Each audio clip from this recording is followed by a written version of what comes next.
ஒரு நாள் எங்கள் வீட்டில் வந்து அவங்க என்ன பண்ணாங்கன்னா, இந்த காயை வந்து எங்கேயோ இருந்து எடுத்துகிட்டு வந்து என் கையில் கொடுத்துட்டு, "இது எதுக்காவது யூஸ் ஆகுமான்னு பாரு" அப்படின்னு சொல்லி கொடுத்தாங்க.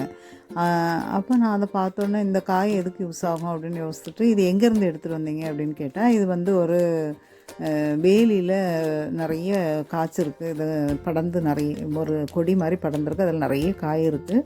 இந்த காயோட உள்ளே இருக்க ஏதாச்சும் உனக்கு யூஸ் ஆகுமான்னு பாரு அப்படின்னு சொன்னாங்க. சரின்னு சொல்லி நான் அதை உடச்சி பார்க்கும்போது அதில் வந்து உள்ள ஒரு மாதிரியாக ஒரு ஸ்கின் வந்து ரொம்ப ஹார்டாக இருந்துச்சு. அதை நல்லா தட்டி உடச்சி எடுக்கும்போது உள்ளே ஒரு ஸ்க்ரப்பர் மாதிரி உள்ளே இருந்துச்சு. இந்த காயோட பேர் உங்களுக்கு யாருக்காவது தெரிஞ்சுன்னா நீங்கள் கமெண்ட்ஸில் சொல்லுங்கள். இது இந்த ஸ்க்ரப்பர் மாதிரி இருக்குது, இது நம்ம பாத்திரம் கழுவுறதுக்கு எதுக்காவது யூஸ் ஆகுமா அப்படின்னு பார்க்கலான்னு சொல்லிட்டு ஃபுல்லாக உடச்சி ஃபுல்லாக ரிமூவ் பண்ணிவிட்டு அதை வந்து எடுத்து அதுக்கப்புறம் அதை ரெண்டாக கட் பண்ணிவிட்டு உள்ளே பார்த்தா உள்ள சீட்ஸ் எல்லாம் இருந்து அதெல்லாம் ரிமூவ் பண்ணிவிட்டு அதை நல்லா வாஷ் பண்ணி அதை வந்து பாத்திரம் கழுவ யூஸ் பண்ணேன். நார்மலாக வந்து இயற்கையோடு இணைந்த வாழ்வு வந்து எனக்கு ரொம்ப பிடிக்கும். இப்போ நான் வந்து யூஸ் பண்ணுறது வந்து தேங்காயோட நார் வந்து அடிக்கடி யூஸ் பண்ணுவேன். என்ன பிரச்சனைனா அந்த நார் அடிக்கடி பிரிஞ்சு வந்துகிட்டே இருக்கும் கழுவிட்டு இருக்கும்போதே.